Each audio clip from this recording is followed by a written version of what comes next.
morning. It's a real honor to be here in front of all of you this morning. I really appreciate you giving me some time to tell you about our own experiences, going through the strategic planning process with Michael, and also going through some board development things as well. So just to give you some background, if you don't know where Fulton County is, we're in south central Pennsylvania, sort of smack dab, right on the Mason-Dixon line. So we're 2 hours from DC, we're 2 hours from Baltimore, 3 hours you can be in Pittsburgh or Philly. So in my mind, it's like the perfect place to live on earth because Fulton County is it's extremely rural. I mean, there's 14,000 people in the whole county and 2 red lights. So you can imagine what it's like there. And 65% of the county is forested, and we have a lot of agriculture in Fulton County. A lot of family farms. So ag is a big priority for us at our conservation district, as it is for many of you. So some history about the Fulton County Conservation District. We are the second oldest in the state. We were formed in 1945. The Envirocon has its roots in Fulton County, which we're very proud of. I have a staff of 6. 3 of those have master's degrees. 4 out of the 6 are Fulton County natives. We've lived there all of our lives, including myself. So it's great to be able to work and make a difference in your own backyard. 3 of my staff members have 10+ years of experience. My administrative assistant has been around with the county for 30 years. So I have a great staff. I have a 9-member board of directors. 2 of them have 20+ years of experience on the board. About half of them have 2 years or less, so I have some younger, well, maybe not younger, but board members who have not been on as long. And then the other half, 2 of the board members have been there for at least 10 years. So I have a very diverse board as far as historical knowledge and backgrounds and that sort of thing. So. And the last strategic plan that we had done was in 2002, which was shortly after I started as the E&S technician at the Fulton County Conservation District. So, for the past few years, I've had this little nagging voice in the back of my head that's saying, you need to update the strategic plan. And I took over as manager in 2006. We went independent from the county in 2007, which was huge. And I got married, and I had babies. And then in 2008, you all know we had budget cuts from the state. Our county, cut our allocation in half, which caused us, we had to reduce staff hours, which that's still in effect now. I have 2 staff members who only work 4 or 3 days a week. And we lost a position through attrition. So, since 2008, it's been a rocky road. You all, I'm preaching to the choir here. You know what I'm talking about. And it's been difficult just to try to stay afloat and survive. It seems like it's a battle year after year after year. So, that's just kind of what has been going on for the last 10 years at the Fulton County Conservation District. So last year, I attended the winter meeting, of course, attended Michael's presentation, and that little nagging voice said, you really need to go back to your strategic plan. And I was really impressed with Michael, his energy, his enthusiasm. I took a lot of notes, but I wasn't quite sure how I would go back to my board and say, okay, I really think this is something that we need to do. But really, the wake-up call for me was shortly after the winter meeting last year. My watershed specialist, who has been at the district for 10 years, we were hired about the same time. He came to me one day, shut my office door, which I knew wasn't a good sign, and he put in front front of me an announcement for a job that he was considering applying for. And to be honest, I was crushed.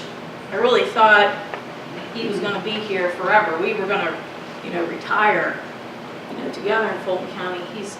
He's a great employee. I mean, he is my A+ student. So I was really blown away, and I thought, wow, what would make this guy not want to work in Fulton County for the rest of his life?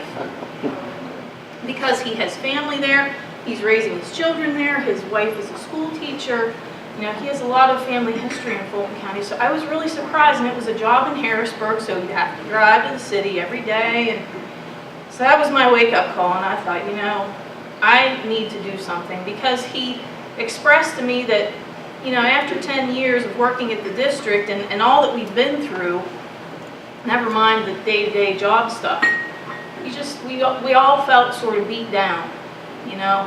For the past 5 years, we had been putting out fires. We had been reacting to problems. We really had no North Star, no path. We all kind of felt like, all right, we've been here 10 years, the shine has worn off, we're in reality now, so where are we going from here? So that was really what prompted me to then go to the board and say, look, our star pupil is ready to take a job somewhere else because he feels lost. And what are we going to do about it? So after that moment, I immediately thought of Michael, and I thought, wow, this is the guy that I want to come and do this strategic planning process with us. So that prompted me to, contact Michael, and we talked about, how we would go about the process. And we had 2 sessions, which were from like 10 to 3:30. The first half of those sessions we spent doing strategic planning, and it was just directors and it was just staff. There was no one else in the room with us. So the first half of the morning we spent doing strategic planning things, visioning, which was amazing.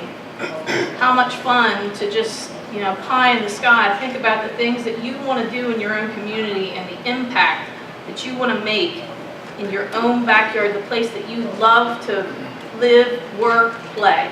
So the visioning process was a lot of fun, and Michael is not one to let you sit there and not say anything or participate. He was very engaging, and I think the thing about the process I enjoyed the most was being able to have that conversation with staff, with directors, all in the same room, just dreaming about what we wanted our community to look like in 10 years, 20 years, whatever. So, and then the second half of the day of those sessions, we spent on board development and talking about some things that, my directors probably hadn't really considered. We went over things like board minutes and how, this should be very short, concise, a couple pages, that's it. I mean, that was a revolution for my administrative assistant. She immediately, like the very next meeting, it was, a page, just motions, the actual actions that were taken. We talked about our committee structure, the importance of establishing a governance committee for the board, to take on some of those roles and responsibilities that, as a manager, I've never really quite felt comfortable that it was my place to do those things. So that's been great, and we've talked about a lot of other things as far as our board is concerned, our agendas, what we talk about, what we go over in our board meetings. So it was just a really eye-opening experience for us, and for my board especially. And they're really, taking the reins and making some changes, and it's, sort of uncertain new territory for us. We're considering doing merit-based pay increases and evaluating our employees based on their performance, and establishing goals and objectives for them that are directly related to our strategic priorities. you know, which is something we have never done. You know, it's great to have a plan, but are you working your plan? You know, are you really making progress? Are you really doing the things that you want to do in your community? So it really has given us an ability to focus, and my staff knows that these 4 things are what we're going to work on for the next 3 years. You know, and hopefully at the end of 3 years we'll be able to say we've made progress, we've achieved, you know, the goals that we've set for ourselves. So I just wanted to tell you about my experience in Fulton County. If you have any questions or you want to talk to me afterwards, I will be here, you know, through lunchtime today. But thank you for giving me the opportunity to come and speak to you guys this morning. And if you don't mind, I'm going to excuse myself and go to the managers meeting. So thank you so much.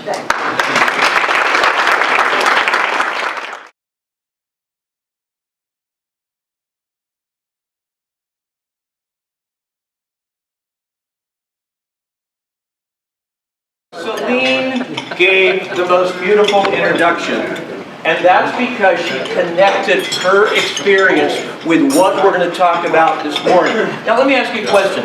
Is anybody in the room, were you here last year when we did a session of a couple hours? Anybody here? Raise your hand if you were here last year. Okay, now what happened last year was we overwhelmed you with information about state-of-the-art boards of directors, how they behave, what the characteristics are, and so on. So Brandy wisely said, for today, why don't we just pick on a couple of things and do some hands-on exercises? So it'll deepen the experience and give you confidence and comfort when you go back home and you want to try out some of these things yourselves that Celine referenced in her introduction. So for that reason, you want to take your handout and just go to page 2. Just take your handout and go to page 2. That's preparation. And before we start on page 2, here's what I want you to do at your table. Before we start on page 2, at your tables, I want you to kind of pair up. Choose a partner that you can talk with. All right, so pair up at your tables right now. Give you about 3-5 seconds to do that. Make sure you got a buddy at your table. Looks like we're pairing up. And if there is an odd number, if there's an odd number at your table, 3 is a good pair. 3 is a good pair. 3's not a crowd. All right, so here we go. I want out of each pair of people, somebody to volunteer to be a number 1. So out of each pair of people, if you're going to be a number 1, just raise your hand. I want to see who the number 1s are. Get your hands up. Come on. Are you going to be a 1? Number 1s at each table out of every pair. There you go. Okay, here's the assignment. Here is the assignment. Are you ready? I'm going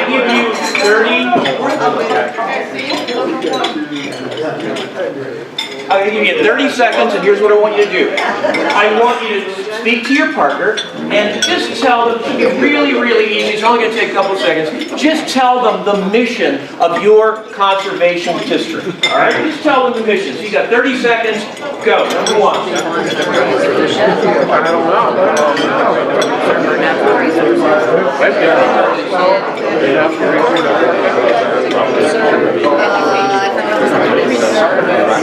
We are not a party.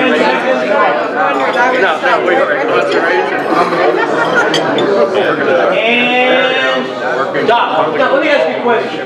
Be honest with me. Anybody in the room answer the question. How many of you actually know your mission? Raise your hand. Wow, that's incredible. You know what?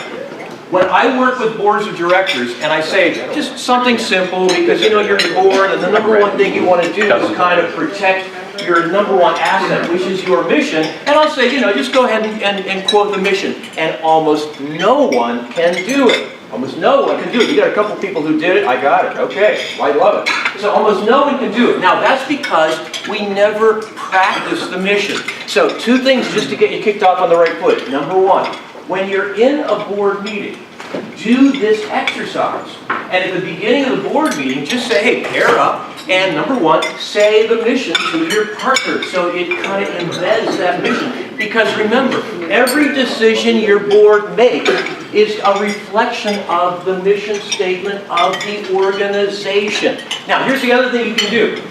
I always suggest people to have those little name tents that you've seen before. You know what I'm talking about, the name tent? But here's the mystery and the secret about the name tent. It's not the name on the front that's the important part.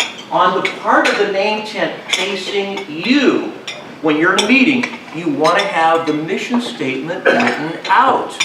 Part of the name tent facing you is the more important part. You want to actually write your mission statement on that part of the tent facing you. Now, why do you think it's really cool to have that mission statement staring you in the face when you're in a board meeting? Who has an idea why that's so important? I need some here. Yeah, go. Why is that important? Everybody focus over here. Why is it? It keeps you focused on the task, so that anytime you're ready to have a vote on your board, you simply look at that mission statement and say, I'm going to vote yes or no on whatever the motion is, and I'm going to do it based on the extent to which it furthers the mission statement. So the mission statement is so important, and that's why we did the exercise. So we're now going to reverse side. Number 2, say to your partner the mission statement of your organization, and if you're not sure what it is word for word, make it up. Make it up. It's based on your intuition about what the mission statement is. And this time I'm going to give you about 20 seconds altogether. And go. 20 seconds. Go. Number 2.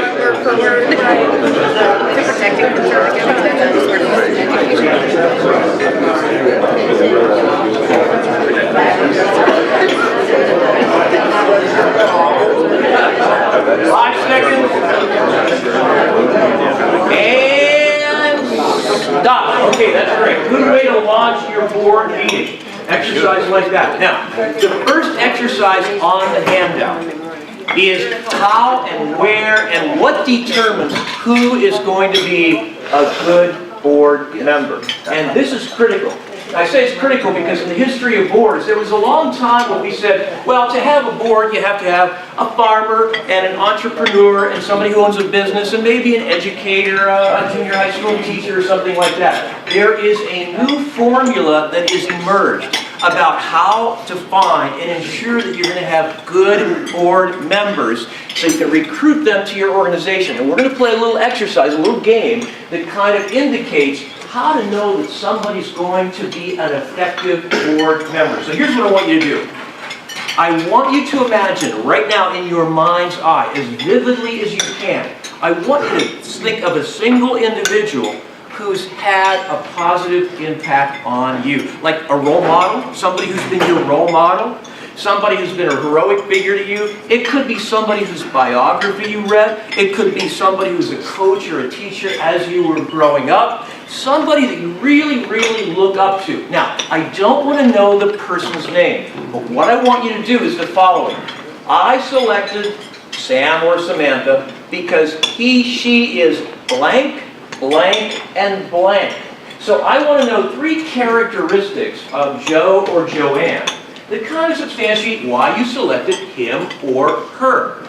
So, I selected Joe or Joanne because she is blank, blank, and blank. And then you kind of think mentally, fill in those blanks. And then you know what would be great? Write down on page 2 of your handout a couple of the things that showed up when you did the exercise. So, whatever you thought of Sam or Samantha or Joe or Joanne, whatever those characteristics were, kind of write that down in the big blank space you have on page 2, which is, by the way, it's back-to-back printing on this, so it's behind the cover page. That's page 2. So, I chose Joanne because he, she was blank, blank, and blank. And then write that down. Okay, now, I'm going to go around the room and I'm going to ask some of you to tell me what's one of the attributes that you selected. What's one of the attributes that you put down, something that describes your role model individual. Okay, who wants to volunteer to go first? Good. Don, I thank you for doing that. What's the characteristic of your role model person? What'd you come up with, Don? Well, I don't know. Not sure yet? Now, just a moment on that. I've been a director 34 years. Yeah. All right.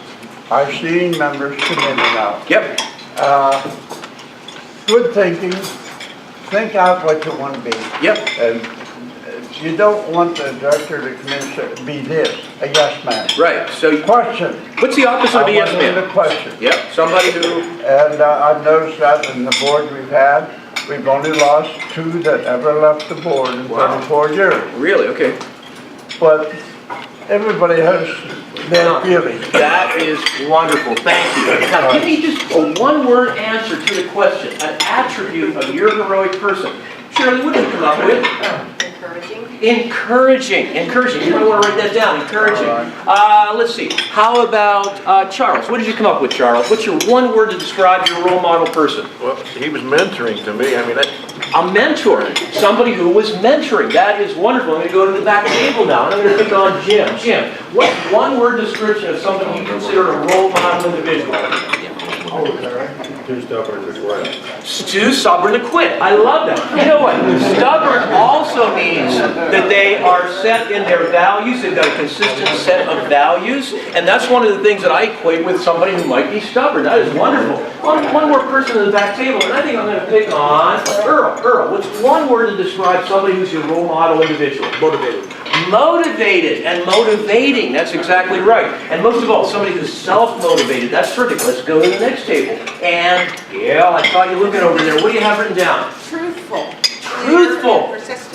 And somebody who always tells it like it is. They don't try and varnish it. They don't try and smooth it out. Sometimes we need to hear the truth, even though it's brutal or bitter. But it's helpful if we hear that truth-telling from people on the board. That's great. And I'm now looking at Georgia. Georgia, what's one word to describe a role model person? Trustworthy. Trustworthy. In other words, this is a person who not only makes promises, but they keep their promises. When they give their word that they will do something, they actually follow up and they will do it. I think what I want to do is go to Ken. Ken, what's one word to describe your, your role model individual? They have vision. Now, vision doesn't mean you need glasses, all right? Doesn't mean you need to go to the optometrist. Vision means this is somebody who can kind of like see into the future and imagine things not as they are, but as they could be. They can look down the road 5 years and imagine your district, not as it is now, but as it could be. Critically important for board members. Let's go over here. And Piper, what's your word? What'd you come up with? Everybody's taking mine. I had honest, trustworthy, and loyal. I love, loyal is huge. Loyal is huge. They don't have divergent interest. When they vote on something, they're not voting because it's better for their farm or it's better for their business. They're voting on something because they're loyal to the idea of the conservation district itself. Piper, that was phenomenal. Linda, I'm looking at you. What do you have? Energetic. What is it? Oh, energetic. Somebody that's high energy. Look, we are impacted by the people we are around. If you have people on the board who come in there, and they come in and they sit in the chair, and this is their body language, all right? What do you think your response is going to be to that? Is that motivating? No, I don't think so, all right? So you want somebody who is a self-motivated individual, and they are energetic, and they show that in different kinds of behaviors, including the most important behavior, which is body language itself. That is superb. Yes, one person over at this table. Denise, did you come up with that? Cooperative. Cooperative. Somebody who plays nicely in the sandbox with others, and it's not, oh, it's got to be this way or the highway. You don't want bullies on your board that are adamant that it's got to be a certain way, and that's wonderful. And let's wrap it up with Lisa. Lisa, what do you think? Give me one expression, your role model person. I was going to say enthusiastic, but that... Oh, no. Listen carefully. Enthusiastic comes from the Greek. It comes from entheos. All right, that's the origin. That's the root of the word enthusiastic. And enthusiastic, or entheos, that usually means in the presence of the divine or the spirit within. So somebody who's feeling enthusiastic, literally what the Greeks had in mind is somebody who's manifesting kind of like a spirit within. So that is a great word for a role model and the kind of people you want to have on your board. Now, I want to suggest one other thing, and we're going to move on pretty quickly away from this. The reason we're doing the exercise is because there is ample evidence out there. By the way, let me go back. A lot of research being done on boards of directors, lots. So the things I'm telling you today, this is not like, I didn't make this up last night, because Randy gave me the assignment to come here. So this is a result of people all over the country are doing research on the attributes of boards of directors that really get stuff done. And the exercise you just went through is an example of a board that's composed of people that really get stuff done. So it doesn't matter so much if you have a certain percentage of farmers, lawyers, accountants, etc. on the board. It matters that they have the personal attributes that you just described in this exercise. Let's go on to the next step. The literature right now is convincing, overwhelmingly convincing, that you want to consider having something in your board called term limits. Term limits. How many of you have at least have heard of term limits? Raise your hand. Whether you follow them or not. Now, here's the idea of term limits. I'm going to give you a template. You can vary this any way you want to. It's an example. Term limits works like this. A term is 3 years. Sometimes 2, sometimes 4, most often it's 3 years, and in your bylaws it says a trustee may serve a maximum of 2, sometimes 3 consecutive terms, at the end of which you must rotate off the board for at least 1 year. Got it?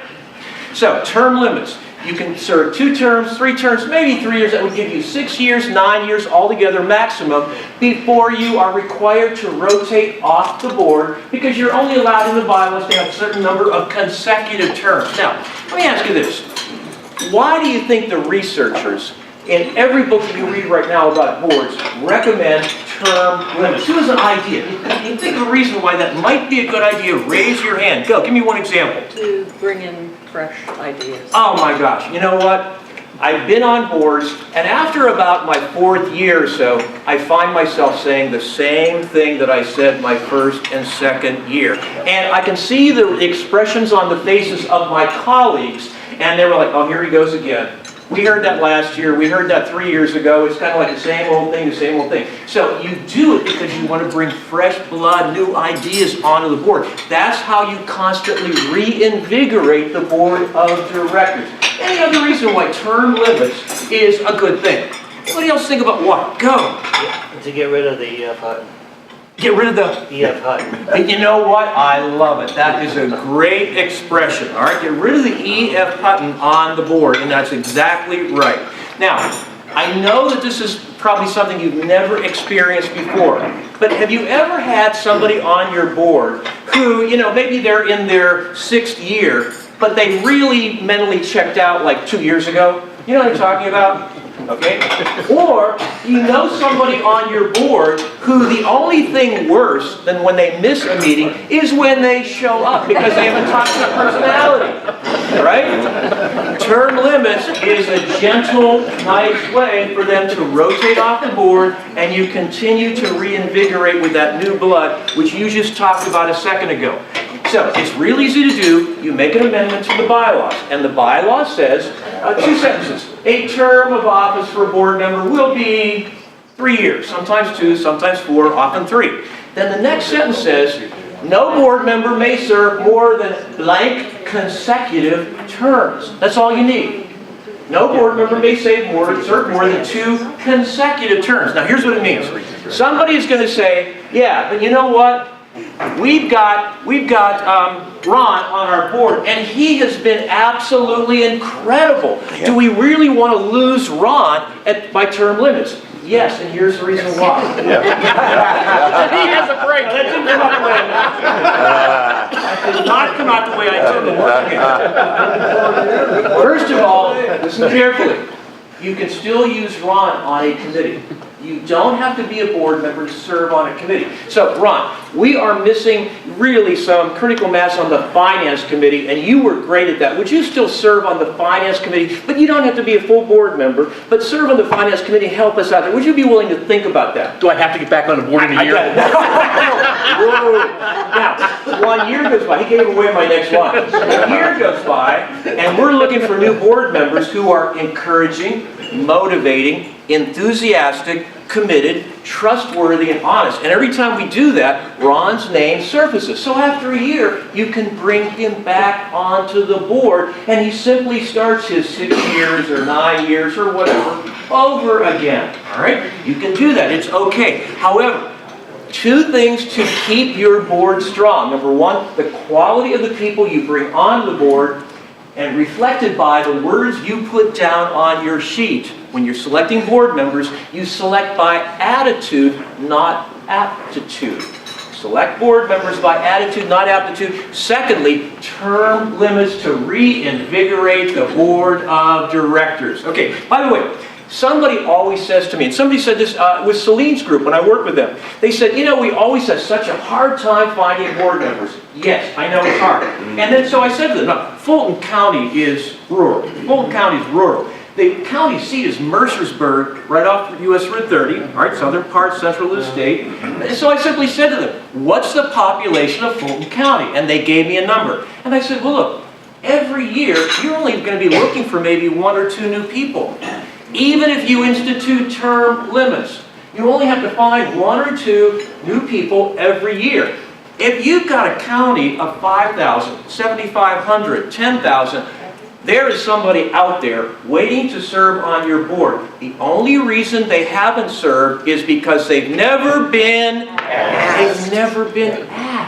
So one of the top priorities of the board is to go and locate those people. You only need 1 or 2 every year. You institute the term limit process and get those good people on your board. Let's keep going. I want you to go to page 3. I want you to go to page 3 of your handout. Now the fun stuff.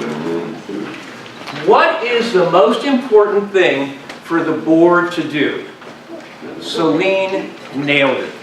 This whole thing about planning for the future is the board's, a great board's, #1 job. In fact, if I could give you 3 words to describe a really amazing board of directors that describes their work, here are the 3 words. They create the future.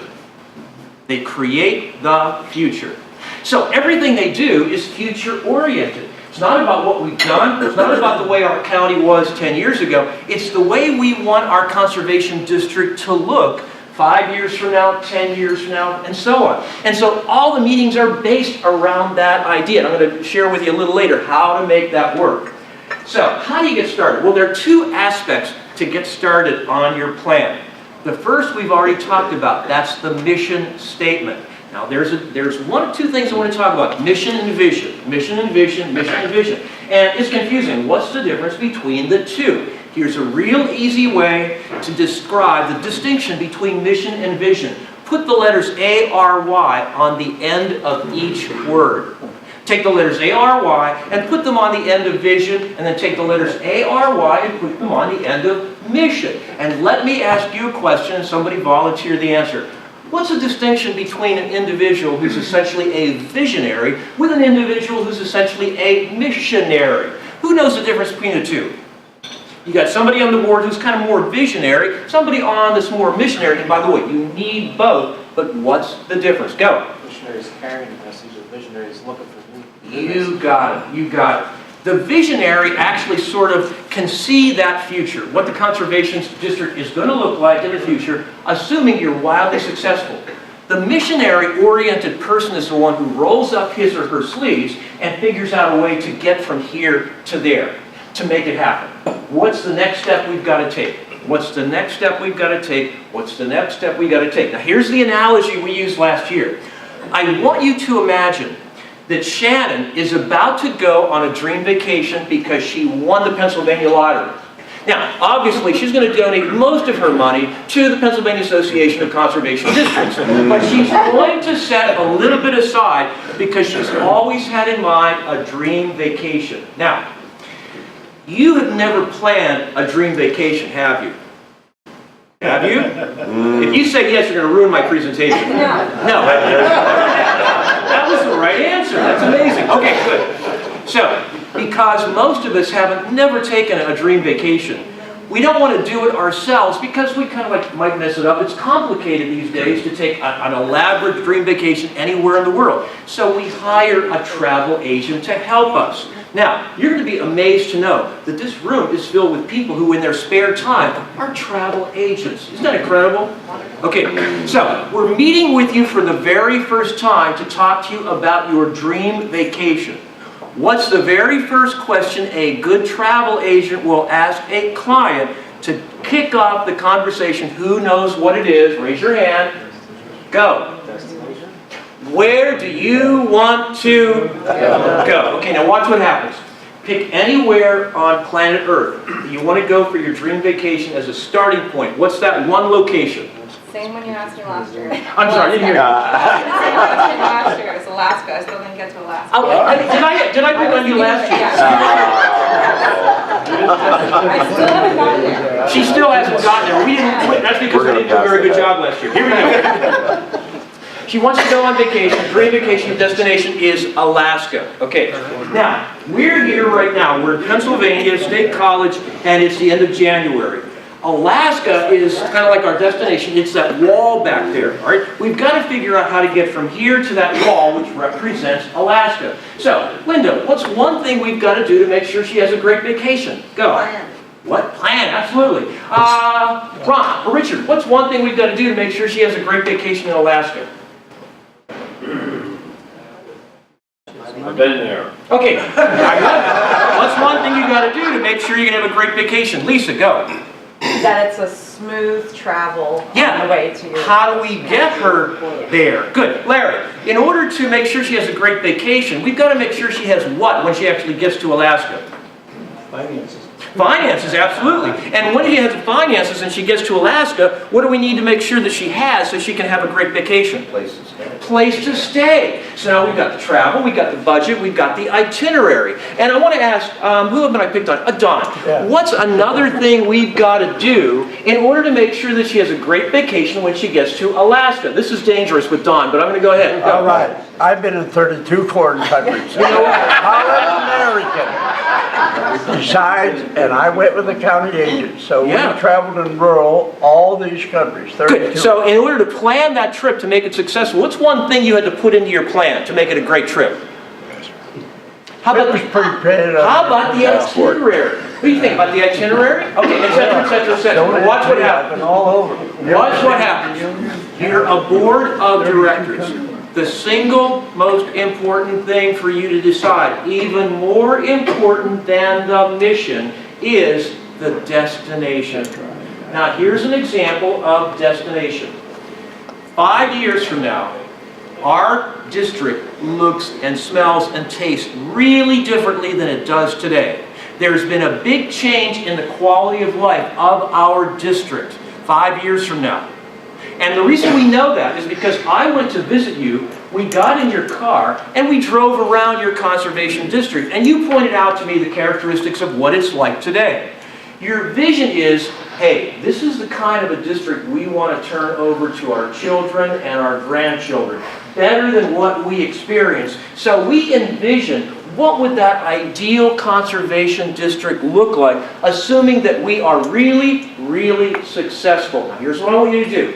On the top caption on page 3, your vision, I want you to write down as specifically as you can examples of what your conservation district is going to look like, assuming that you are unbelievably, amazingly successful over the next 5 to 10 years. Specifically, how is it going to look differently than it does today? Go. Now, the reason this is important is because this is the work of the board. This is it. This is it. So you want to scribble down a couple of things. How is that conservation district going to be, the quality of life is going to be enhanced in some way? And be as specific as you can. How's it going to look differently than it does today? Assuming you are successful over these next 5 years. What's the destination? What's the outcome? What's that conservation district look like? So if I took a drive in your car 5 years from now, and you're going to point out all the improvements in the conservation district, what is it that you're going to point to as evidence that some really cool stuff has taken place? Just scribble a couple of things down. Scribble a couple of things down. Now, if you're a first-time board member, veteran board member, this is the gig right here. This is it. I was teasing Brandy at one point. I said, we could end the conversation right here, and if you got nothing else out of the talk except for this, it would revolutionize conservation districts in Pennsylvania. What's the destination? Where are we going? What's it going to look like? Okay, I need somebody that I haven't heard from to raise their hand and give me an example. What does success look like? Glenn, I'm going to ask you, can you help me out? Come on, buddy. More, in only the best of ways, more brown trout in our... I got it. I think that's great. Okay, I think that's great. Cliff, you're wildly successful in your district. What's the district you're going to be proud to point out to me 5 years from now that's different than it is today? Specifically as you can, Kane County. Yeah, another 5 miles of repairing buffers. I love it. That is wonderful. That is fantastic. You know what, Sarah, I haven't picked on you yet so far. It's officially enough. Sarah, one thing that's going to be different about the National Audubon Society of Crawford County. Okay, go. What do you think? Well, Crawford County Conservation District. Okay. I want the district to be kind of the go-to organization that people come to when they have issues or questions. I got that. Now listen carefully. Listen carefully. Mission is how we get there. Vision is the end result. You got the distinction between the two, right? Mission is how we get there. That's the plan of how we get from here to there. The vision is the outcome. If we were successful in making our conservation district the go-to place, what would that lead to? A lot more farms with the right kind of EMPs in place. You made my day. That's it. Now, let me ask you this. Making our conservation the go-to place, that's important, but is that mission or vision? You tell me. It's mission. It's how we do it. If we're successful in doing that, what's the end result? Ron, what do you think? Help me out with this one. If you had one thing that you want to pass along to your children and grandchildren about your district is different 5 or 10 years from now than it is today, what's the specific distinction, difference you want to see? To encourage people to use the best managed practices on their soil and water. Wow, use the best managed practice. Is that what you said? Okay, good. Now, I want you to imagine that they did that. I want you to imagine that they actually did that more than that's ever been done before in your district over the next 5 to 10 years. How would the district look differently? What would I notice if we drove around? What would show up differently if people actually did that? Well, you wouldn't see a lot of erosion on soils. You're doing great. Runoff water. Okay, listen carefully. He's now given us two things. He wants to reduce erosion. And what's the if we reduced erosion, put that into positive, what would we say? We reduced erosion, therefore we have cleaner water. Okay, so our goal is we want to have cleaner water. We're going to do that by reducing erosion. The way we do it is to institute those best management practices. So mission is institute best management practices. Why? Because we want to reduce the level of erosion and we want to have cleaner water. That's fantastic. Let's get over here. I haven't picked on you enough yet. And you are Susan. Okay, Susan, what is in your vision? How do you want your district to look differently 5 years from now than it does today, specifically as possible? We want to increase the soil health of the soils in our county. Oh, I love it. That is wonderful. Now, how will we know that you were successful? How do we measure that? We'll look at the amount of no-till and cover crops in our county. Excellent. That is terrific. So in other words, she could say, we want to increase the percentage of blah, blah, blah, blah, blah, blah, blah by 25% or something on that order over the next 5 years. That means we have a healthier conservation district than we do today. These are all examples of vision. Now, when you do this by the way, this is not a workshop. I want you to pretend this is an actual board meeting. And this now is what you talk about in a board meeting. What's the destination? Where are we going? If we're wildly successful, what's the outcome? And specifically as you can, how does it look different than what we have in our conservation district today? So you do this in a board meeting. This is what becomes your conversation. And that's what Celine was describing. That's what happened when we met with her board. They talked about this. Now, here's what's interesting. We had an idea over here. We had a couple of ideas here. We had a couple of ideas over here, and they were all good ideas. The first thing you do is you brainstorm. You throw up as many ideas as you can. Now, some conservation districts make the mistake of saying, we will do all of those. Now, you try and do too much. What is the result if you try and do too many things? What? You do nothing. You're too distracted, you don't get anything done. So after you have all these ideas covering the walls of all the different things that you labeled, then there has to be a discussion, and the discussion leads to the board deciding on what? Go. What is the priority? What's the top priority? If we could choose one of those things as our outcome, and we focused our attention on that for the next 5 years, wouldn't that be incredible if we could show that we made some significant progress in an area? So you started by coming up with many wild ideas as possible, and then after you do that, the next thing you do is you prioritize and say, what's the one thing that would have the greatest positive impact for our conservation district? And that is how you come up with the vision. And by the way, this is the exact process the Celine's group did. This is over 10 hours or 10, 11 hours, 2 workshops and so on. But this is exactly how we started with them. Okay, we talked about, oh yeah, you know what, I want to show you something. This is so cool. I've been trying to figure out a way to show people that once you have a plan, a lot of people think, well, we're done. We don't have to worry about it. I mean, Celine said she had a plan back in 2002. So why worry about having another one right now in 2013, which is when she did her update. Here's the thing I saw. This was a drawing on Facebook that I just saw this weekend. And Brandy, it was like somebody, there was like the universe was at work, and it gave me the answer to this. You know, I was trying to figure out how to share this with boards and directors. So this is on Facebook. Here's your plan. This is you, okay? And here is your destination. There's the flag, all right? That's the plan. Here's the reality, all right? Here's you, okay? And here's your destination. It's a flag, all right? That's after 5 years. Here's the reality. Okay?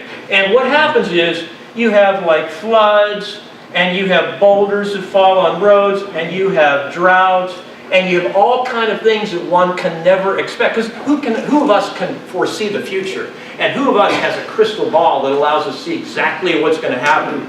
So every meeting, you've got to look at your plan, and you've got to account for all the crazy things that are going to happen over the next 5 years that are going to cause you to detour around and through and over and above to get to the destination.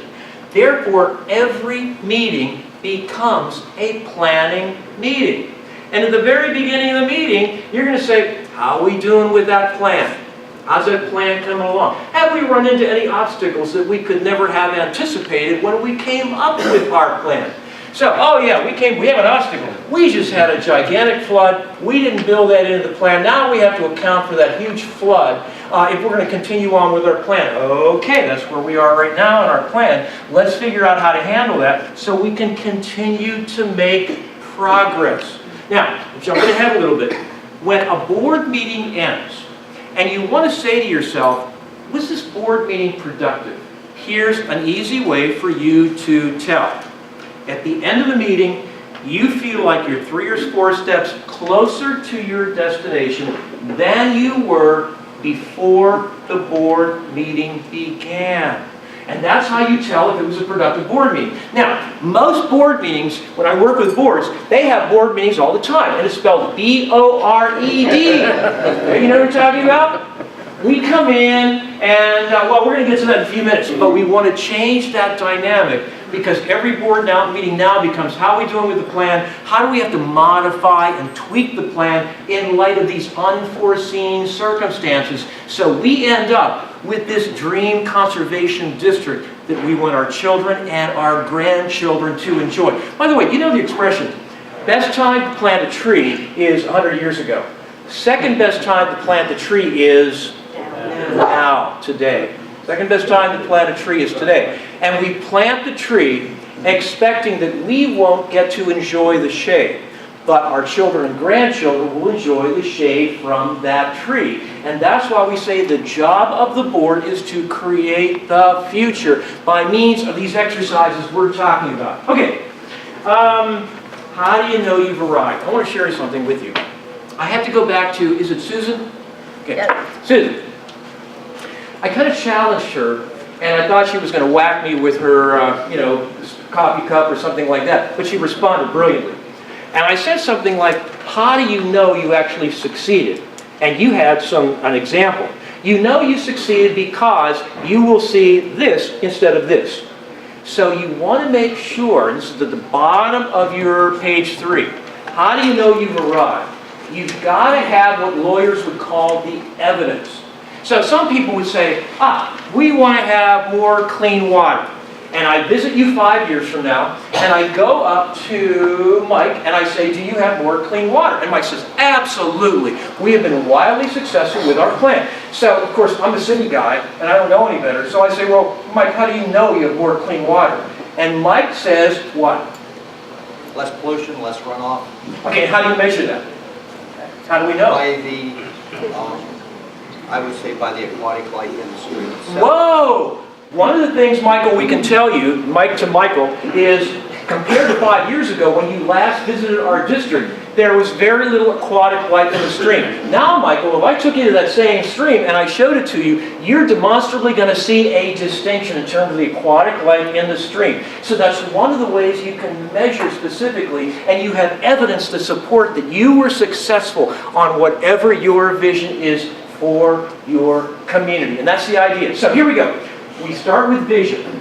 That's the most important thing if you're a board member. By the way, you want a quick litmus test on whether you've got a cooking board or not? This is cool.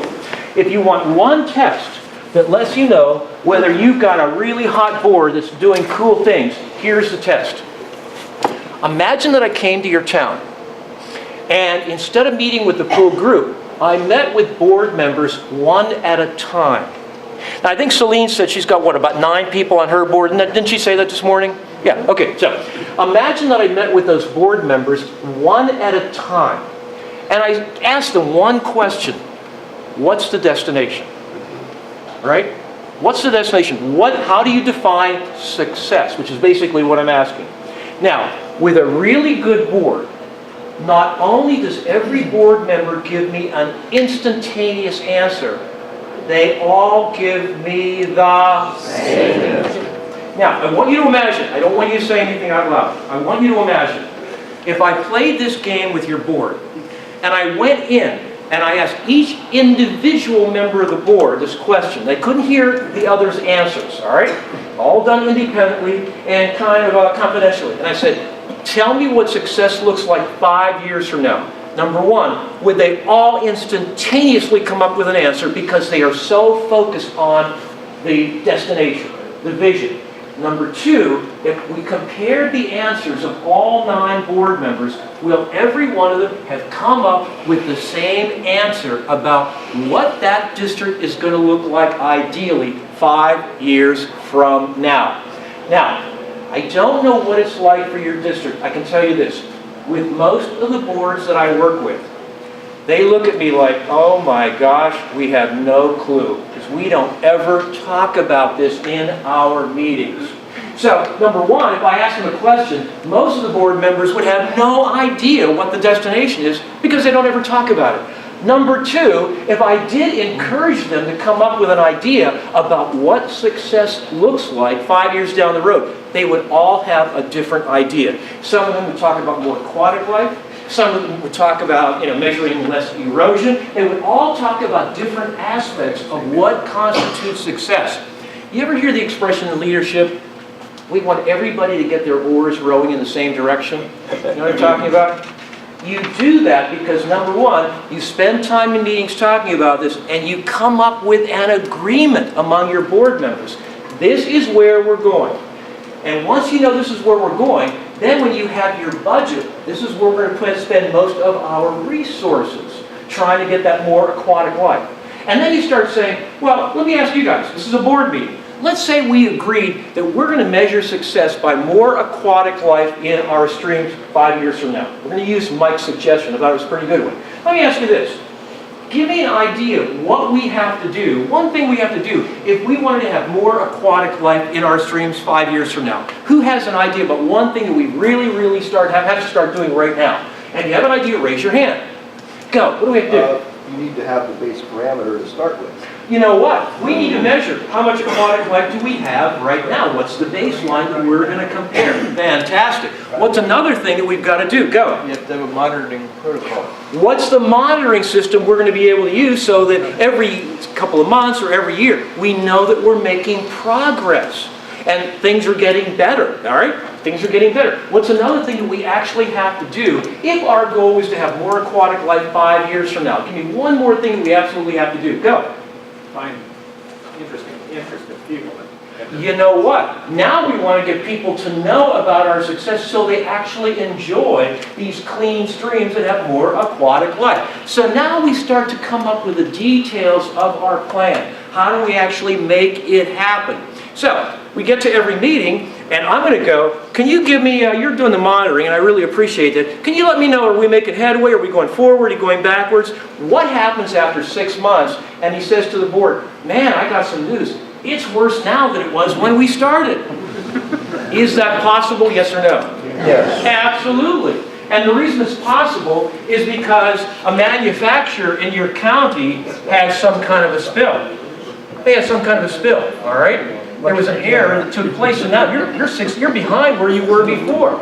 And so every meeting you've got to talk, what do we do now? How do we address that situation? Etc., etc., etc., and so on it goes. Is this making sense at all? What do you think? Good. Okay, let's keep going. Let's keep going. I want you to go to the next page. I want you to go to the next page. Ah, I love this one. I love this one.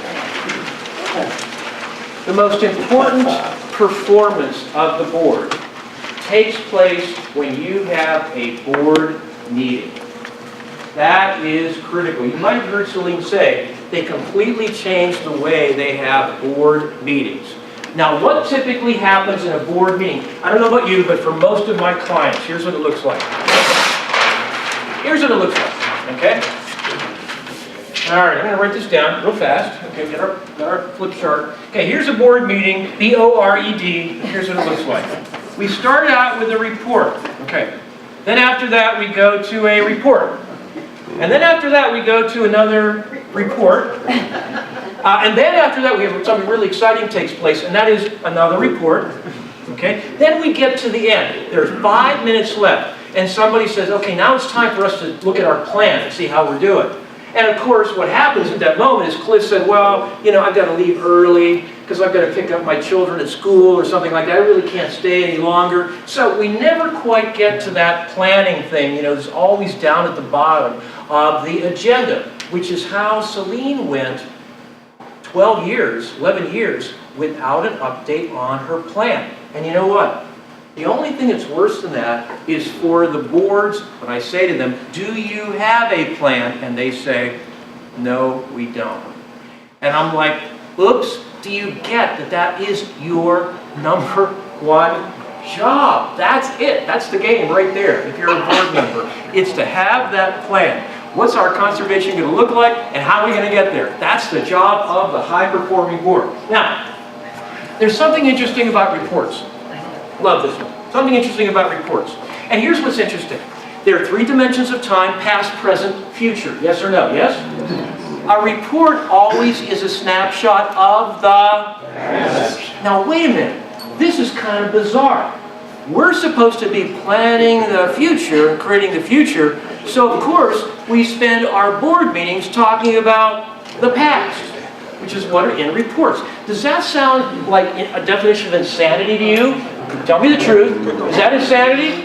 Absolutely. We talk about what we've already done. Now, wait a minute. At the end of the meeting, I said you judge the effectiveness of the meeting by, are you 3 or 4 steps closer to your destination?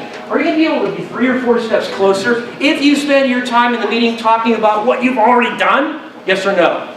No, absolutely not. However, board members will say to me, oh, Michael, you're out to lunch. Actually, they would have said a lot before now, but that's beside the point. They'll say, we're fiduciaries, so we have to listen to those reports so we know people are doing what they're supposed to do. Good point. The question is, do you have to do that in the meeting with verbal reports? I see somebody shaking her head no back here, so you know I'm going to come back here because that was just too good. I see there's too much energy and enthusiasm. Your name is?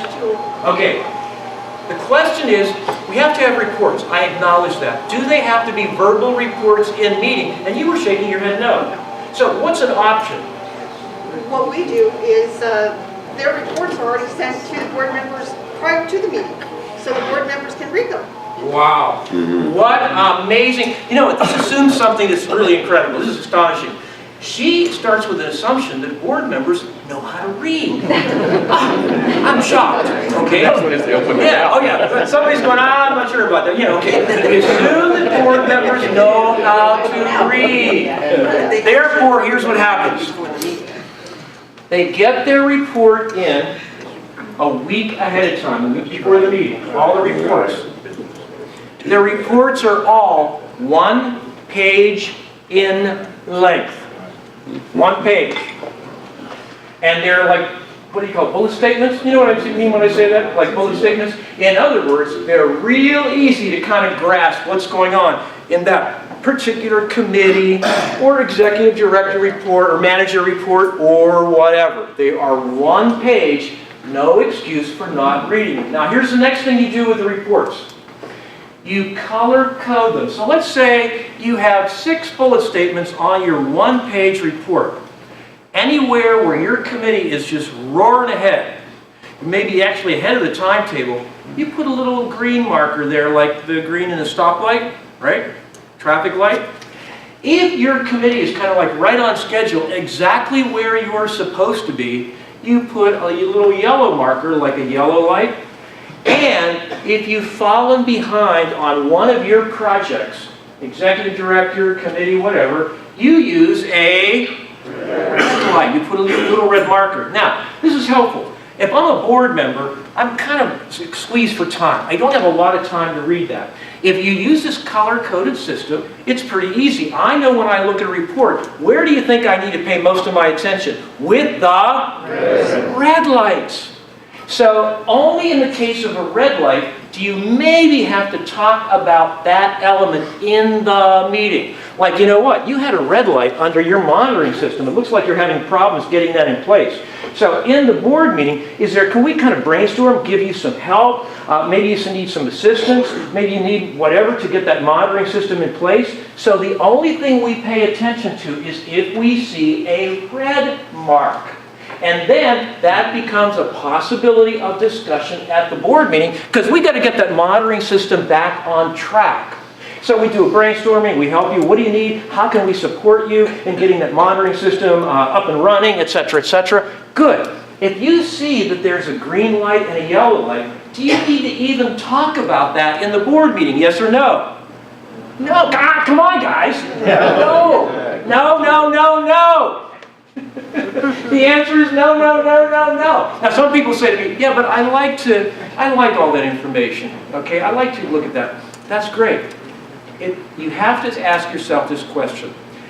If we spend precious time with our manager and our board talking about whatever it is that going to help us get to the destination? Now usually it's the one that has the red mark that if you explore that and solve it, that helps you with the destination. But usually if you talk about the things that have a yellow mark or a green mark, that's great. We've had a nice discussion. We are no closer to the destination than we were before the discussion began. Therefore, we have wasted that time with our board, our manager, our staff who may be sitting in on the meeting. So you color code those things. Now, here's what's going to happen. It's time for us to submit the reports. It's a week ahead of time. This is the chair of the board, right? And he notices he's got everybody's report except for mine. And I'm the chair of one of the committees. What do you think is going to happen then? Get a phone call. I'm going to get a phone call. Who's going to make the phone call to me? Yes. And what are you going to say in the phone call? So you're the only report we're missing. We need it by board. Or we need it Now, exactly. Okay, good, we need it now. Not at the board meeting, that's too late. We need it right now. I'd go a step further. Let's say I'm constantly a slacker, all right? And I just can't get myself to get that report in on time. You know, this is like the 4th month in a row that you've had to make this phone call, right? What do you think an action is that he might have to take at that point? Replace me as the chair of the committee. Michael, listen, you are a great committee member. We love you. You're full of ideas. You've got all kind of notions and so on.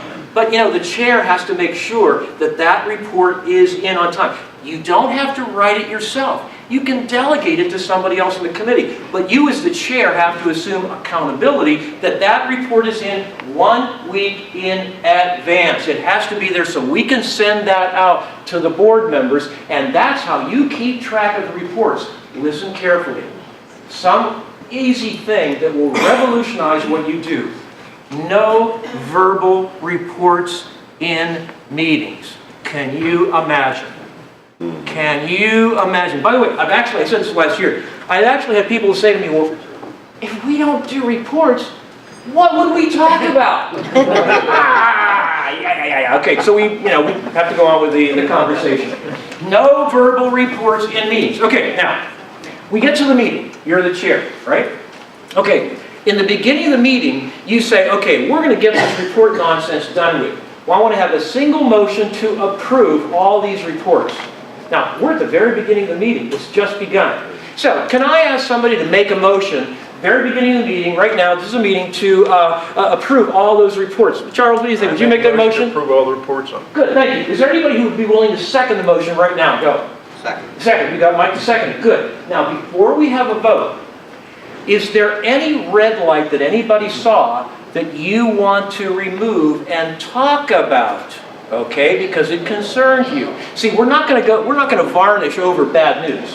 We're not going to whitewash bad news. And this is not subject to a vote. Any single board member can remove any single item that they want to talk about, usually something that had a red mark. So what happens is I go to you and I'll say, wait a minute, you had trouble. You have a question about one of those reports. It really concerns you, doesn't it? Okay? And that was his part of his report about monitoring, right? Okay, here's what I'm going to do. We're now going to remove his report before we vote. You with me so far? I'm going to remove his report before we vote. Now, I've taken your report out. Everything else is still there, including the minutes of the last meeting. All in favor of approving all those reports signify by saying aye. Aye. Good. You have now swept the plate clean and you're in the first 5 minutes of the meeting. Now, we removed one thing from this little process. By the way, there's a name for it. It's called the consent agenda. We are consenting to approve all those reports. It's called the consent agenda. This is now being used by boards all over the country as a way of streamlining their meetings. Okay, consent agenda. So, now, item number 2. Thank you for removing his item. We're not going to have him give a boring report of everything on that sheet. We're going to focus on one aspect, which is what? The red light. Exactly. What was that area of his report that caused you some concern, and he gave it a red mark on his report? And you were sufficiently concerned, and you thought, we better talk about that. That's a big deal, isn't it? So then, that's the next thing we talk about. Okay, so we spent 15 minutes talking about that. We kind of come up with some ideas. You're happy because your colleagues have given you some ideas about how to solve that monitoring problem. We're moving on. What does moving on mean? We still have an hour left in our meeting. So I'm going to ask you a question. By the way, this happened a week ago. It was part of the memo you sent out to all your board colleagues. About a week and a half ago you sent this out. He said, if there were 2 or 3 things that we need to figure out that may be kind of impeding our progress toward our destination, what are those things that might be kind of like a roadblock, might be holding us back? And so if we solve that problem in the meeting, we will be back on track toward our destination. Now, let's use Mike's example. More aquatic life. We're a year into our plan. And some of you have noticed there's something happening that threatens our goal of more aquatic life in our streams. What might cause you to suddenly become concerned that something's happening in the district that might cause a problem in us reaching our destination? Who's got an idea about that? What could cause a problem? Go. The quarry is expanding and pumping all their wastewater into the creek. What district are you with? Lebanon? You are good. Really, really good. In other words, he saved me twice now. When nobody else raises their hand, he raises his hand and he's saving the facilitator's life. So thank you very much. That was phenomenal. Okay, what's your name? Randy? I know you. Okay, good. Nice to see you. Good. Okay, now, there's a quarry that's been abandoned, and suddenly, we're a year or two into the plant, and we've just gotten some word that maybe there's some seepage going on. So you write to the chair about this, and the chair said, wow, we are going to dedicate the rest of the meeting to figuring out what we need to do about this. So everything in the meeting is based on the plan. How are we doing? What are the impediments? What are the obstacles? What do we need to finesse or change? Hey, midstream, we're 2 years into the plan. We might have to modify the plan to accommodate the fact that there is now what?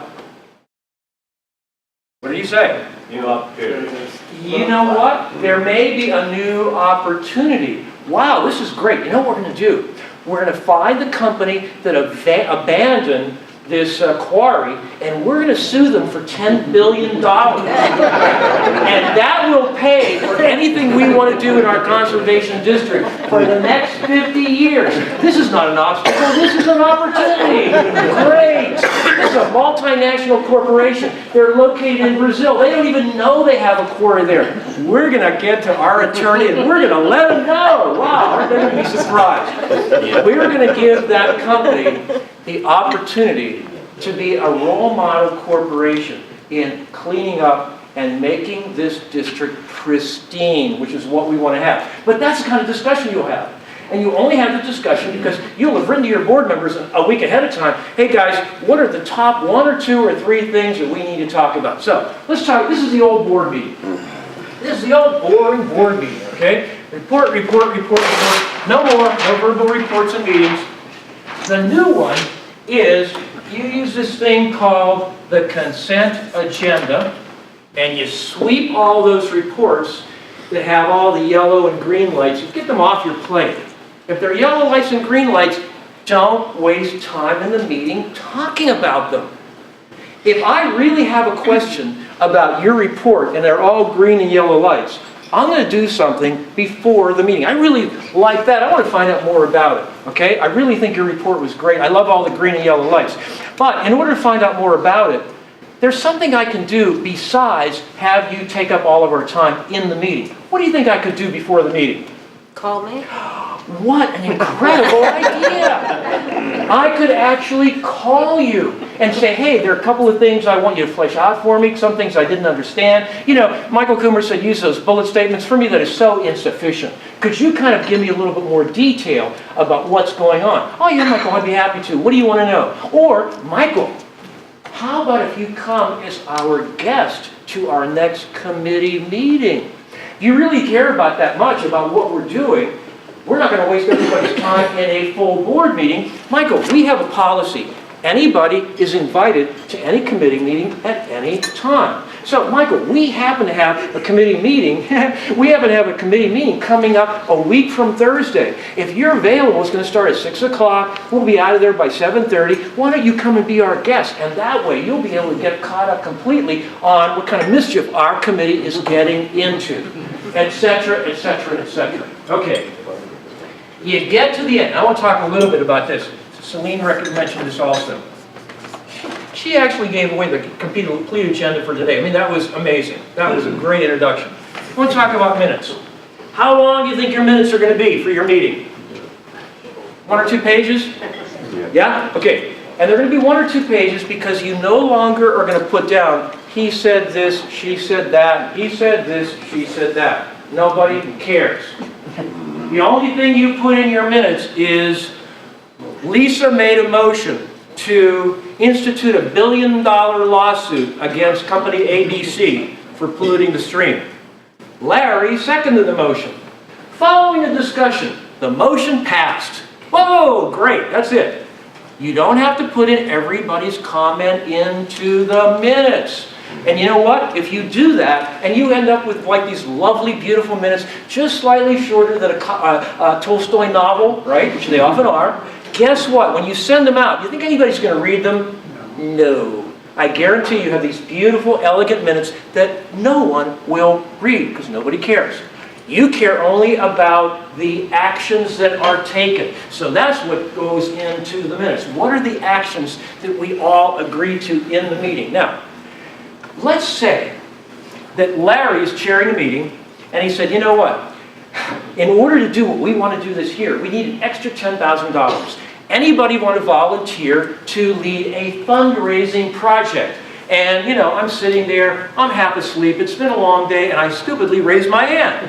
Okay, Larry's thinking, oh, great, all right, there's one born every day, here he is. Okay, now, could we have a motion to raise $10,000, Michael will be responsible, and the deadline date for turning the $10,000 over to our manager is what? Give me a date this spring. July, in the spring. Absolutely. April. April, I love it. April 15th, isn't that tax day? That's convenient. Okay. Now, as soon as I leave the meeting, I will have forgotten what I volunteered. Because as soon as I leave the meeting, I'm thinking about my farm, my family, my kids in school. I've got to pick somebody up. Do I need to go grocery shopping for the family? I think of all those things. I stop thinking about the board the second I'm in the car and I exit the driveway at the end of the meeting. So we need a mechanism to remind Michael what he volunteered to do, for which he now is accountable to the entire board of directors.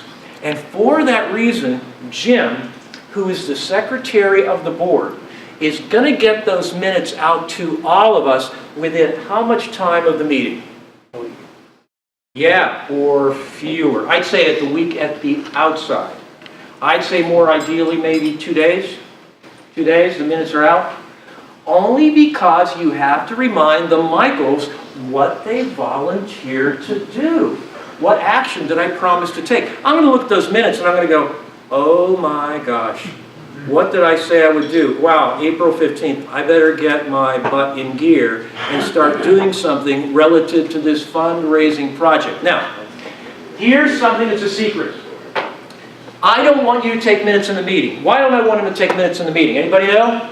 Not paying attention. He's not paying attention to the discussion. He can't. He's too busy transcribing, okay? But I don't want to take him out of the conversation because he's a smart guy, he's a visionary, he's really sharp, all right? So is there a way we could get those minutes transcribed in the meeting without him, Jim, having the one to be the one to do it? How do we do that?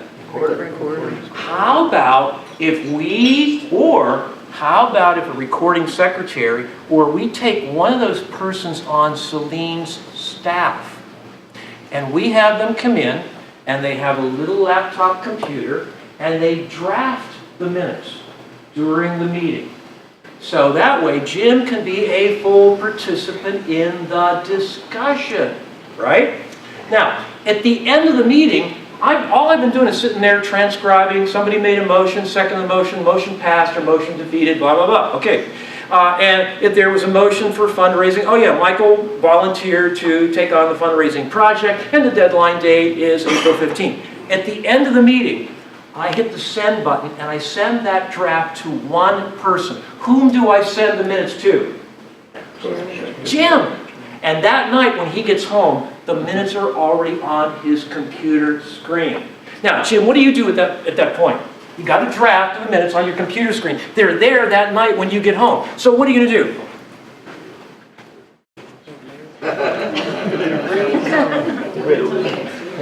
He's a secretary. Ultimately, he is responsible for the integrity of the minutes. Now, I, the staff member, have drafted them. You get them on your computer screen. Anybody have an idea what Jim should do at that point? Raise your hand. What should he do? Say it. He proofreads it. He edits them. He makes a couple of changes. Maybe there were a couple of things he wants to insert. Grammar, punctuation, who knows? And then it's only going to take him a few minutes because the minutes are essentially finished. Almost instantaneously, he can send those out to everybody on the board, staff, whoever needs to get those minutes. So they go out right away. Make sense so far? Okay, I want to review. It's a week before the meeting. 2 things are going to happen a week before the meeting. What's one of the 2 things? I can't hear you. Send out the agenda. Send out the agenda, because he's already written to you saying, hey, what are the big things we've got to talk about to keep our plan on track? What threatens our plan? What threatens to knock it off track? What are we going to talk about in the meeting? Now, the difference is your agenda. Remember how it used to be you'd have like 17 different items on the agenda? All the reports, and we need to do this and approve that, and they were all like little things. Now, you might have only 3 things on the agenda, but they're big things. They're big things. So, he sends out the agenda, and he knows what it is because you have told him what you want to talk about, what you think threatens our plan, our best intention plan. There's something else you would have done before the meeting, a week ahead of time. What's that? Who remembers? Report. He gets on people saying, send me your reports, 1-page summary, bullet statements. He used that color coding, green, yellow, red light. So people know what to pay attention to. So everybody gets to see all the reports. We're completely transparent. We're not going to hide anything at all. And we get all that out in advance. All right? Then we have the meeting. The meeting only has 2 or 3 items on it, the agenda. Consent agenda, we approve all the reports, except for that one that you voted to take off because there was a red mark. We talked about some of the red marks. We got that cleaned up. We still have an hour left in our meeting. And based on what people have said to you, we're going to spend an entire hour talking about the destination. In this case, the pollution that somebody said is seeping into the abandoned quarry. And what we need to do to get that addressed ASAP. Okay. I'm going to ask you this question. Now we're going to open it up for you to ask me some questions. Here's a question. And I want you to go to page 4 of your handout. We have done a quick review of what we did last year, and we actually did it more hands-on style. You actually got involved in talking about how we make all this work. So here's what I want to know in page 4. Okay? No, I lied. Like I said, page 5. Go to page 5. Go to page 5. Go to page 5. First of all, very, very quickly on page 5, I want all of you to write down at least one thing you learned today. And if you can't write down at least one thing, Brandy knows she gets to tear up my paycheck. Because that means I was a spectacular failure in today's session. You can't write down one thing that you learned. Man, Brandy's like, no more. This is his last time coming in for a conservation district breakfast. All right? One thing you learned. Communicate. I like it. We got one. What's a second thing that you learned? Somebody else back here. What's one thing? Raise your hand. Something else you might have learned. Go. How about destination? Oh, yes. Be so clear. In fact, planning is the big job of the board. Planning begins by being clear about what is the destination, which is our definition of success. What does success look like? That's our destination. Good. What's one other thing somebody at this table learned today? Anybody? What's one thing you learned? One-page reports. Go ahead, say it again. One-page reports. Oh, one-page reports. Absolutely. One-page summary reports. Wow. Okay. What did you learn today? How to make our meetings shorter. Wow, that's great. Okay. And I want to ask somebody over here. What's one thing that somebody learned at today's meeting? Anybody? Larry, what you learn? Save me. Brandy right now is tearing up my check. You got to help me. Come on. Where are we going to go? Where do we want to go? I love it. I will take that. Now, the next question is the most important question I can ask you today. It's not, did you like the speaker? Did he crack jokes? What did you learn? No. What action are you going to take when you get back home based on something you learned today? So here's what I'm asking you to do. I want you to write down at least one specific action that you're going to take having to do with the nature of your board once you leave after lunch today and you're on the way back home, right? Okay. Who has one action you're going to take with your board based on anything you learned today? Who wants to start? You know what, this always happens. Okay, this takes somebody who's got incredible courage because you're making a commitment in front of all of your colleagues, and that's really dangerous. Go, let's hear it. I'm going to do the exercise that you did with us with the asking people to state what are your goals are. What's your mission? Oh, I love Our board doesn't know its mission. You know what? We're going to start out the meeting by having people pair up, and we're going to talk about the mission. And then what I might do is actually pass out the mission to them so they know what it is. And every meeting we'll spend 5 minutes. That's all it takes. That exercise took 5 minutes this morning. You can do that every meeting so we know what the mission is of the organization. Wonderful. Somebody else who has an action step you're going to take. I saw a couple of other hands. Go. Yeah, color-coded reports. You know what? Color-coded reports. Because you know what? I get all these reports. How do I know what to really focus on? I find those red dots, and that's what I focus on. That tells me the most important part of that committee report for me that we may have to take a look at. Excellent. Who's got somebody else? Something you're really going to do. You are helping me again. Go. I'll say it again. I want to actually have committees that really function. Actually do something. You know what? I'm going to interrupt the flow because that's so important, and we need to chat about that. I've actually got, he said, I actually going to review our committee structure to make sure that we have committees that are actually doing stuff. Now, I've gone into boards all the time actually, and I'll say, oh, what's your committee structure? Well, we got this one, this one, this one. There's only 5 or 6 or 7 or 8 committees. And also I'll point to one of the committees. What's this one do? Well, we really don't know, and in fact, they haven't met for the last 3 years. You know, that happens all the time. Every year, you want to review the committee structure once a year. If you don't have a committee and they don't feel they have a purpose, then what do you think the solution to do? What's the solution?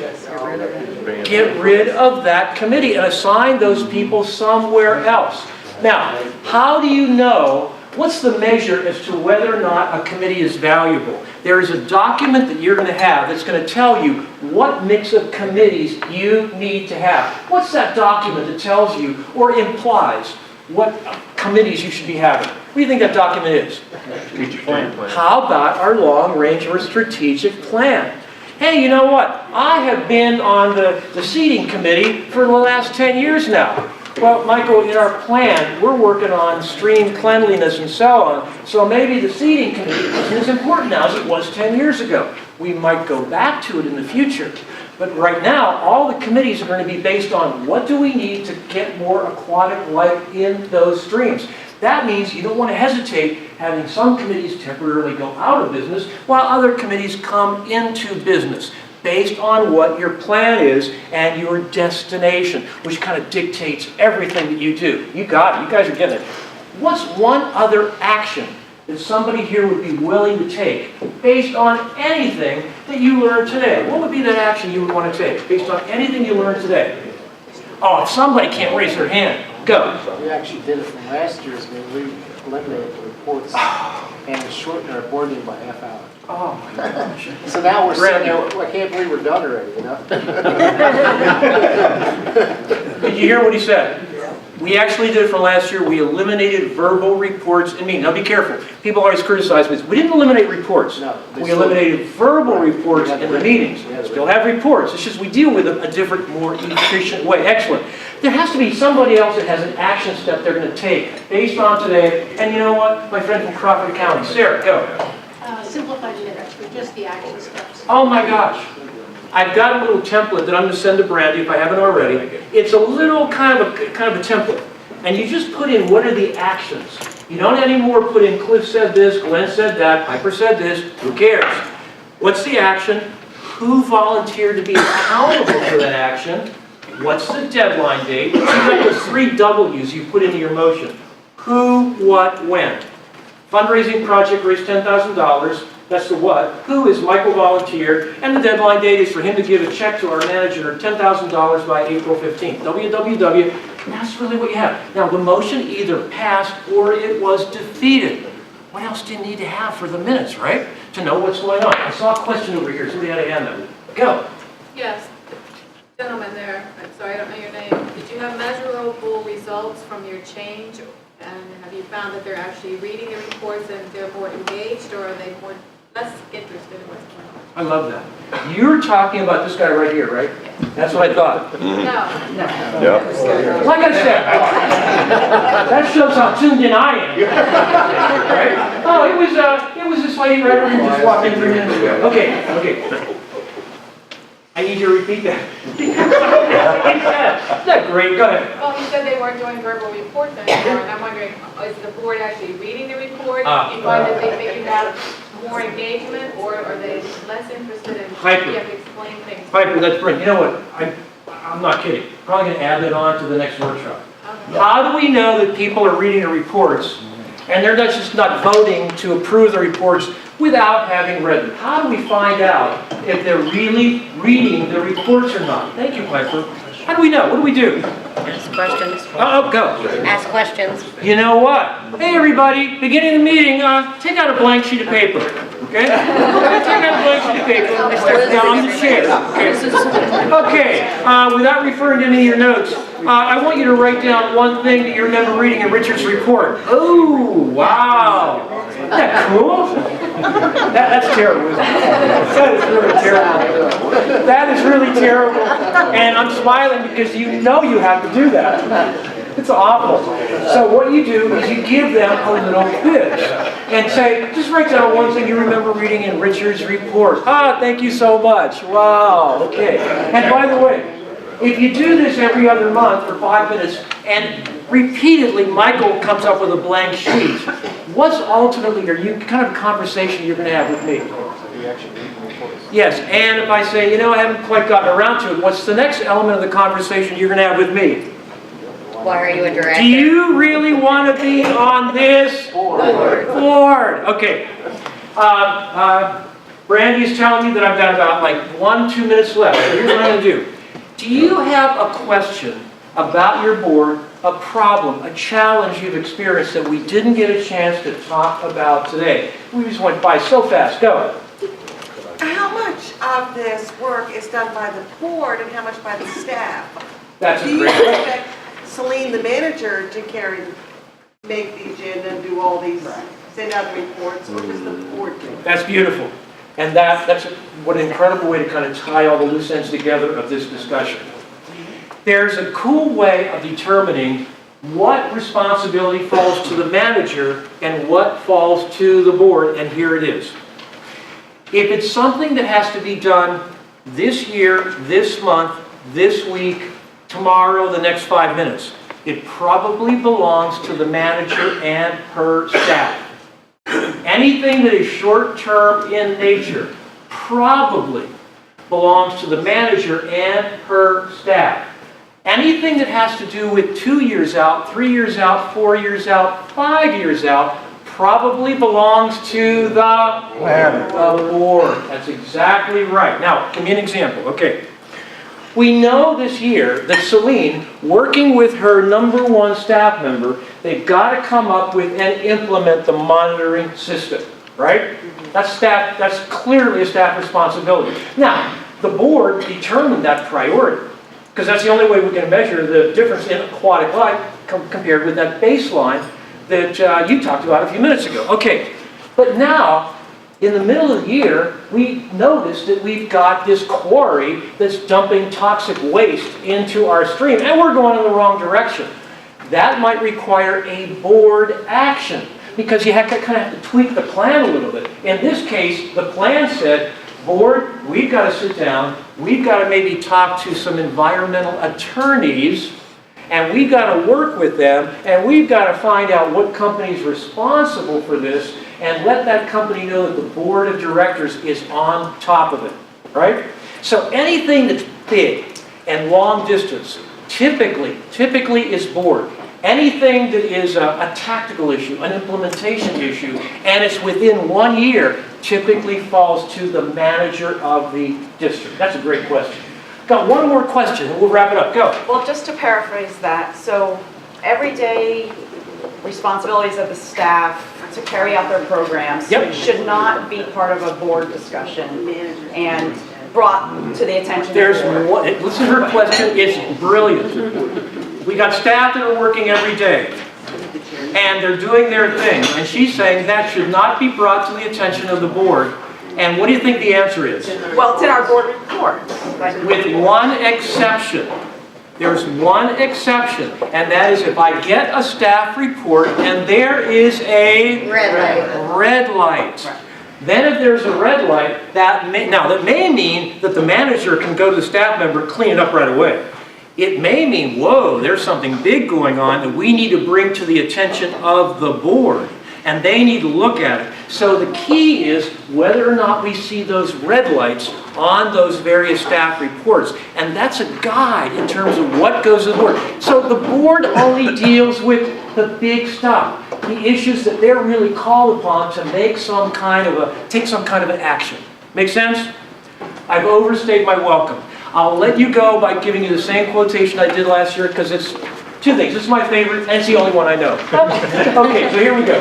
George Bernard Shaw, man and Superman, he said, "To all my friends, this is the true joy of life, being used for a purpose that's a mighty one, instead of being a selfish god of ailments and grievances, complaining that the world won't devote itself to making you happy.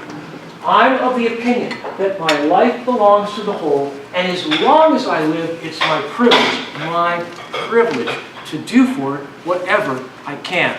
I want to be thoroughly used up when I die, for the harder I work, the more I live. Life is no brief candle to me. It's a sort of splendid torch that I've got a hold of for the moment, and I want to make it burn as brightly as possible before passing it along to future generations." Thank you very much.